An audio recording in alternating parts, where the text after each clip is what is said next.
Let's talk quickly about Jayden Daniels and the injury that he suffered against the Seattle Seahawks. It's a massive talking point here in the DMV area. A lot of people are discussing whether he should or should not have still been in the game at that point. To reset, the Seattle Seahawks led 38-7 with 7 minutes to go in the fourth quarter when Jayden Daniels suffered that injury to his elbow.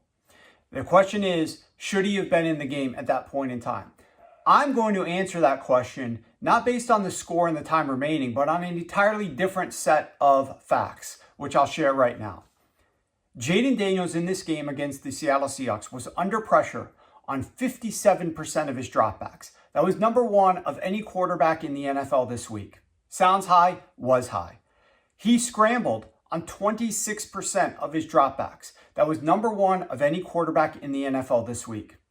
How do these numbers compare to Jayden Daniels in his career? His 57% pressure rate was the number one highest in any game in his entire career. His 26% scramble rate was number one highest in any game of his career. The number 10 highest pressure rate is what he felt.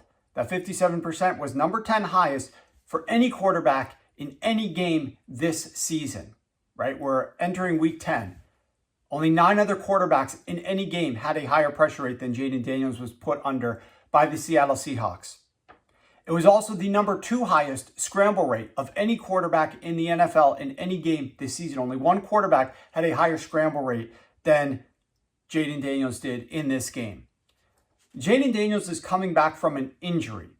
He is absolutely being put under ridiculous rates of pressure, the most pressure he's ever felt in his career. He's been having to scramble as a result at the number one highest rate in any game in his entire career. And what is going to happen at that point in time? He's going to take hits. And in his first game back from injury, after the Seattle Seahawks scored on all 4 of their drives to start the game, I'll rephrase. They scored touchdowns on all 4 of their drives. They were up 28-0 after their first 4 drives of the game. They scored points on all 5 of their first drives. They were up 31-0 after the first 5 drives to start the game. They led 31-7 at halftime.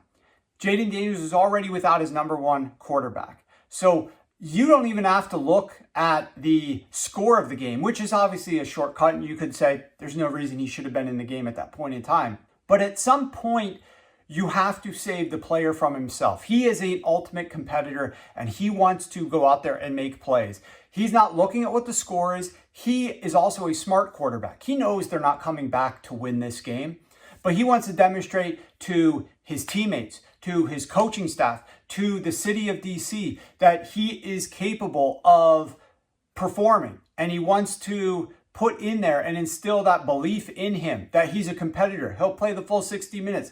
He's not going to stop. And so when you have a player like that who is going to give it his all every single time, you have to protect the player from himself. When he's under pressure like he was, and when he was scrambling as much as he was, you have to pull that plug far earlier than what the Commanders did. Again, if you're talking about a veteran, maybe like 3-4 year quarterback even, doesn't have to be, a Matthew Stafford type, but a 3-4 year quarterback, and you're trying to get the pieces working a little bit better, and this is just a drop-back quarterback, and he's not under that much pressure, I don't have an issue with him being in the game at that point in time. I don't. So that's why, to me, it's not just the score. It's the fact that Jayden Daniels, was just coming back from injury, is under ridiculous pressure and is having to scramble as a result of that. If you take away the pressure and the scrambles, I'm okay with a quarterback staying relatively clean in the pocket, playing longer than what some other people might have been just based upon the score. Trying to work with some younger receivers, trying to build up your chemistry, trying to show that you're not going to just go down, just give up at the first sign that you guys are getting blown out. I understand that. There's no reason to do it for an injury-prone quarterback who's just coming back from injury, who is your franchise, who's under this much pressure, who's having to scramble this frequently, and letting defenders and backup defenders tee off on him and really try to make their mark. And it was just an unfortunate injury, a fortunate situation. In my opinion, he should not have been put in that situation by his coaching staff. They should have been looking at the data. If they couldn't see it with their own eyes, they should have understood that this pressure rate and this scramble rate was potentially going to set them up for an injury to Jayden Daniels. Let's protect him from himself and let's remove him from the game. Disappointing result, and I thought a disappointing decision by the coaching staff to have him in given those factors.